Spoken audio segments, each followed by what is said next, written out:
भारत माता की। मंच पर उपस्थित महाराष्ट्र प्रदेश भारतीय जनता पार्टी के अध्यक्ष महोदय, महाराष्ट्र के यशस्वी और लोकप्रिय मुख्यमंत्री श्रीमान देवेंद्र फडणवीस जी, मंच पर बैठे हुए महाराष्ट्र और मुंबई भारतीय जनता पार्टी के पूर्व अध्यक्ष, राज्य सरकार के वरिष्ठ मंत्रीगण, उपस्थित सभी प्रमुख कार्यकर्ता, आप सभी को मनपूर्वक मैं प्रणाम करना चाहता हूं। जब मैं यहां आया हूं और ऐसे शुभ मौके पर आया हूं, तब छत्रपति शिवाजी महाराज और पुण्य श्लोक अहिल्याबाई की स्मृति को भी प्रणाम कर मेरी बात की शुरुआत करना चाहता हूं। मित्रों, आज हम सभी भारतीय जनता पार्टी के कार्यकर्ताओं के लिए और विशेषकर महाराष्ट्र भारतीय जनता पार्टी के कार्यकर्ताओं के लिए बड़ा शुभ दिन है, क्योंकि आज महाराष्ट्र प्रदेश भाजपा अपने नए कार्यालय का भूमि पूजन कर इतिहास में एक नई शुरुआत करने जा रहा है। जब से हमारी पार्टी की स्थापना हुई, तब से 1950 से लेकर 2025 तक भारतीय जनता पार्टी के हर छोटे मोटे कार्यकर्ता से लेकर बड़े से बड़े नेता तक हम सबको मालूम है कि कार्यालय हम सबके लिए मंदिर होता है और कार्यालय में ही हमारे काम का आलय होता है। कार्यालय में ही हमारे पार्टी के सिद्धांत संरक्षित और संवर्धित होते हैं। कार्यालय में ही एक शुभेच्छक को कार्यकर्ता बनने की कॉलेज चलती है। कार्यालय में ही हमारे कार्यकर्ता का प्रैक्टिकल प्रशिक्षण होता है। बाकी सारे पार्टियों के लिए कार्यालय एक ऑफिस हो सकता है, परंतु भारतीय जनता पार्टी के कार्यकर्ताओं के लिए कार्यालय मंदिर से जरा भी कम नहीं। हमने हमेशा, जब से जनसंघ की स्थापना हुई तब से लेकर आज तक, संगठन के आधार पर राजनीतिक पार्टी चलाने के विचार को स्वीकार किया। हमने हमेशा सिद्धांत के आधार पर हमारी नीतियों को गढ़ा है और हमने हमेशा भारत और भारत के लोगों के हित के लिए कड़े से कड़े संघर्ष भी किए। ये तीनों उद्देश्य परिपूर्ति जहां पर होती है, उसका नाम है भारतीय जनता पार्टी का कार्यालय। और मैं प्रदेश अध्यक्ष जी देवेंद्र जी, सभी पूर्व अध्यक्ष और महाराष्ट्र भर के सभी कार्यकर्ताओं को मनपूर्वक साधुवाद देना चाहता हूं, क्योंकि अब महाराष्ट्र में बीजेपी पार्टी, भाजपा, ये किसी बैसाखी के आधार पर नहीं चलती, अपने बूते पर खड़ी। भारत की राजनीति में जिस तरह से भारतीय जनता पार्टी का अस्तित्व और भारतीय जनता पार्टी के सिद्धांत एक अमिट स्थान रखते हैं, उसी तरह से अब महाराष्ट्र में भी भारतीय जनता पार्टी महाराष्ट्र के राजनीतिक क्षेत्र के एक मजबूत हस्ताक्षर है, इसमें कोई ना नहीं। और ऐसी पार्टी के प्रदेश कार्यालय का निर्माण लगभग मैं तो बिल्डिंग देखकर अध्यक्ष जी को अभिनंदन देना चाहता हूं। 55,000 स्क्वायर फुट का एक कार्यालय, जिसमें लाइब्रेरी भी है, 6 मीटिंग रूम भी है, कॉन्फ्रेंस रूम भी है, 400 सीट का ऑडिटोरियम भी है और सबसे विशेष प्रदेश अध्यक्ष का ऑफिस तो है ही है, मुख्यमंत्री का भी ऑफिस बनाया है, जो हमेशा मुख्यमंत्री जी को याद कराएगा कि महाराष्ट्र का मुख्यमंत्री एक कार्यालय से ही चुनकर महाराष्ट्र शासन की धुरा संभाले। Multi level basement parking, medical centre, reception, waiting lounge और मेरे जैसे कार्यकर्ताओं के रहने के लिए मैंने देवेंद्र जी को कहा है 3-4 कमरे भी जरूर बनाना भैया, जिससे हमारे कार्यकर्ता कार्यालय में रह पाए। मित्रों, मुझे बहुत आनंद है कि महाराष्ट्र प्रदेश भारतीय जनता पार्टी न केवल महाराष्ट्र में मजबूत हुई, महाराष्ट्र प्रदेश भाजपा ने अपनी परंपराओं को भी याद रखा है और इस स्मरण को अपनी कृति से साबित करने का भी काम किया है। यही भूमि है जब जनसंघ के जनता पार्टी के विलय के बाद भारतीय जनता पार्टी बनी 1980 में, तब अटल जी ने कहा था अंधेरा छटेगा, कमल खिलेगा। और मित्रों, आज देखिए वो 1980 से 96 में ही हम हमारे प्रधानमंत्री अटल जी को प्रधानमंत्री बनते हुए देखे और 11 साल से लगातार 3 बार चुनकर नरेंद्र मोदी जी भारत के प्रधानमंत्री बने। एक प्रकार से करीब करीब 18 साल तक भारत का नेतृत्व भारतीय जनता पार्टी के कार्यकर्ताओं ने किया। भारत का प्रधानमंत्री भारतीय जनता पार्टी का नेता बना। ये हम सब के लिए बड़े गौरव की बात है। मगर इस क्षण पर मैं जनसंघ के लेकर आज तक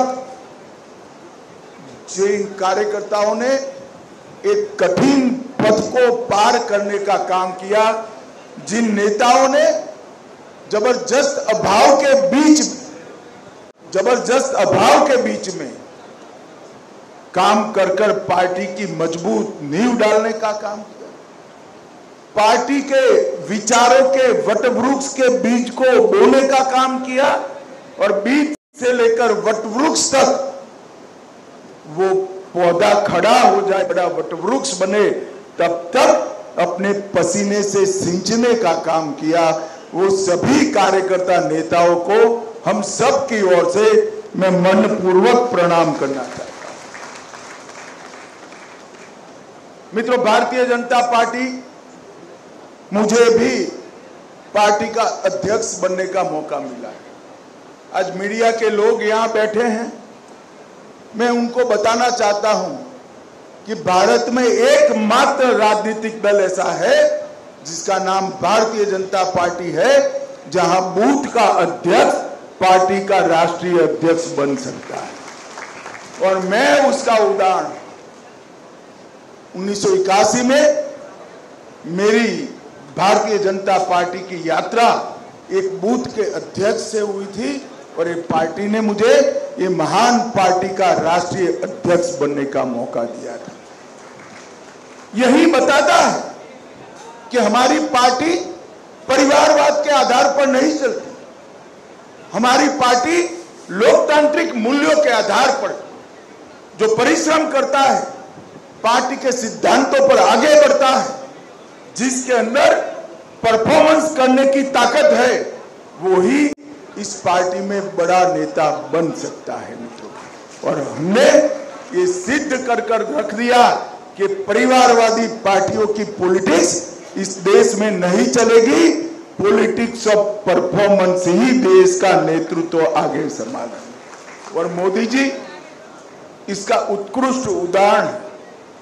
एक गरीब चाय वाले के घर में पैदा हुआ गरीब बालक अपने त्याग, समर्पण, सेवा और देशभक्ति के आधार पर इस देश का प्रधानमंत्री बनता है और 3 बार प्रधानमंत्री बनने का सौभाग्य मिलता है। यही बताता है कि लोकतांत्रिक पार्टी में हमारा विश्वास कितना दृढ़ है।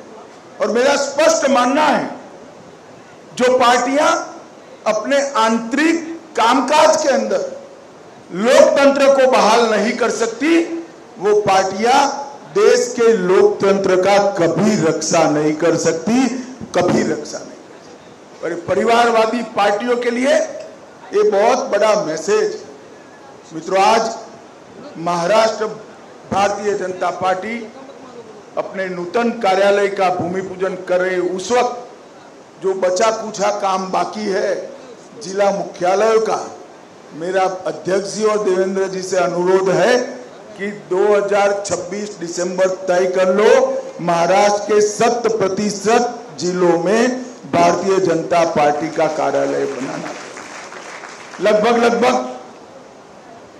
660 संगठनात्मक जिले, मैं नॉर्थ ईस्ट के छोटे जिलों को बात कर कहता हूं, इसमें से 397 जिलों में हमारा कार्यालय हो चुका है और 90 में काम चालू। तो लगभग देश भी 100% की दिशा में आगे बढ़ रहा है। मित्रों, यही पार्टी श्यामा प्रसाद मुखर्जी, दीनदयाल उपाध्याय जी और अनेक ऐसे बड़े वरिष्ठ नेता जिन्होंने जीवन का क्षण और शरीर का कण पार्टी के सिद्धांत और भारत माता की सेवाओं में लगाया, इन्हीं के पुण्य का फल है कि आज पंचायत से लेकर पार्लियामेंट तक भारतीय जनता पार्टी पूरे देश में। देवेंद्र जी ने 2015 के चुनाव की याद दिलाई। मैं पार्टी का अध्यक्ष बना था और चुनाव आया था। हमने सम्मान पूर्वक समझौते की बात करी, मगर हुआ नहीं, समझौता टूटा। हम बहुत लंबे समय के बाद स्वतंत्र रूप से लड़े और महाराष्ट्र को पहला भारतीय जनता पार्टी का मुख्यमंत्री मिला। और फिर लगातार 3 बार हम देवेंद्र जी के नेतृत्व में एनडीए महाराष्ट्र के अंदर विजयी हुआ है। और देवेंद्र जी आज फिर से एक बार मुख्यमंत्री बनकर हमारे साथ। मित्रों, महाराष्ट्र में भी डबल इंजन सरकार हो गई। आप सभी को उससे संतोष होगा, मगर मुझे इससे संतोष नहीं है। डबल इंजन सरकार नहीं चाहिए, ट्रिपल इंजन सरकार चाहिए। तहसील पंचायत, जिला पंचायत, म्युनिसिपैलिटी और म्युनिसिपल कॉर्पोरेशन मैं भारतीय जनता पार्टी के कार्यकर्ताओं का आह्वान करना चाहता हूं कि इतने दमखम के साथ लड़िए कि विरोधियों का सुपड़ा साफ हो, दूरबीन लेकर कहीं पर वो दिखाई न पड़े। इतने प्रचंड आवेग और परिश्रम के साथ इस चुनाव को हमने लड़ना भी है और जीतना भी। देश की जनता भारतीय जनता पार्टी के स्वागत के लिए तैयार है। यही बताता है, यही महाराष्ट्र में हम 2014 में 4थे नंबर की पार्टी हुआ करते थे और आज महाराष्ट्र में हम पहले नंबर की पार्टी बनकर हुए। और ये स्थिति देश भर की, क्योंकि हम जब सत्ता में आए, पूर्ण बहुमत के साथ हमारी सरकार बनी। पंडित दीनदयाल उपाध्याय जी के अंत्योदय के सिद्धांत को हमने जमीन पर उतारा।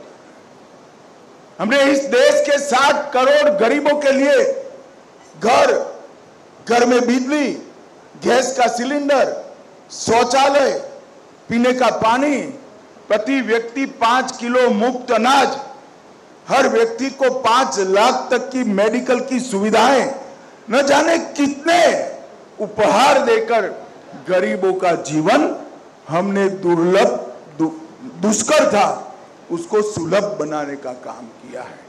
देश का अर्थतंत्र 11वें नंबर था, हम 4थे नंबर पर लेकर आए, देश को समृद्ध किया है।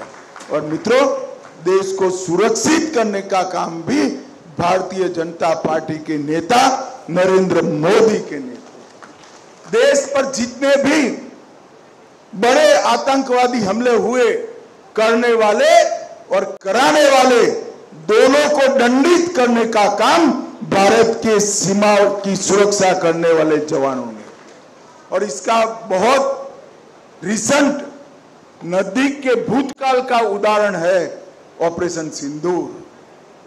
पहलगांव में हमारे निर्दोष यात्रियों को धर्म पूछकर मारा था।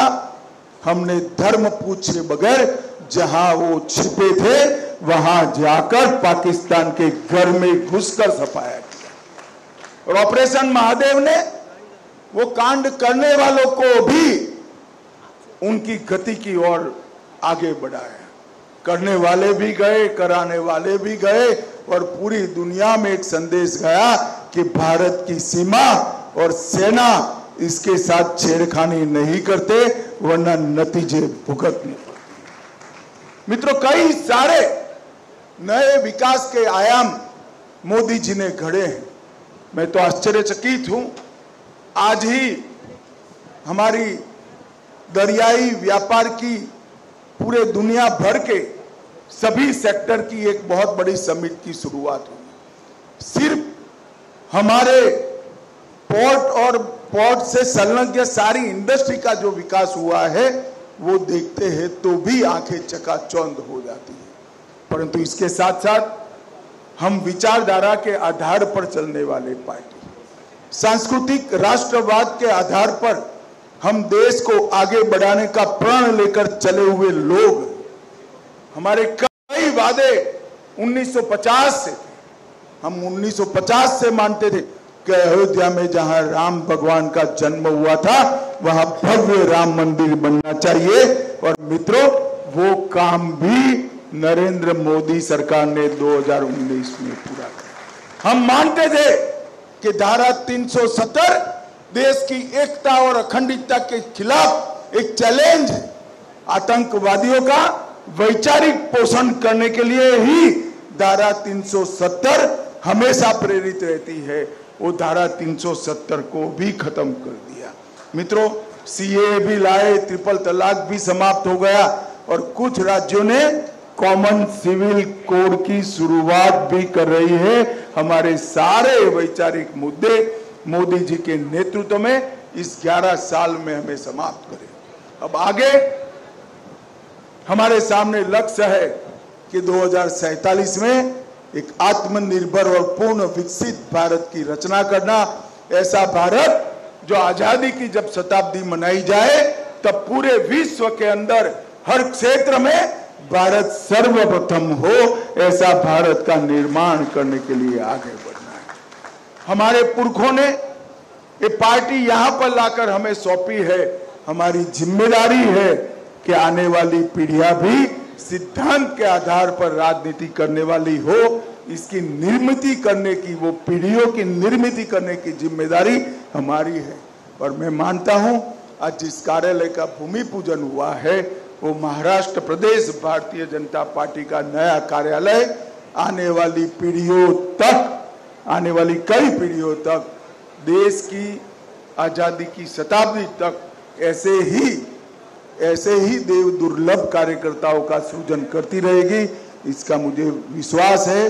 मंच पर बैठे हुए पूरा नेतृत्व और हमारे सामने बैठे हुए प्रतीकात्मक रूप से बैठे हुए लाखों कार्यकर्ताओं के प्रतिनिधि को मनपूर्वक मैं बधाई देता हूं, अभिनंदन देना चाहता हूं और आप सभी को प्रणाम कर मेरी वाणी को विराम देता हूं। वंदे मातरम।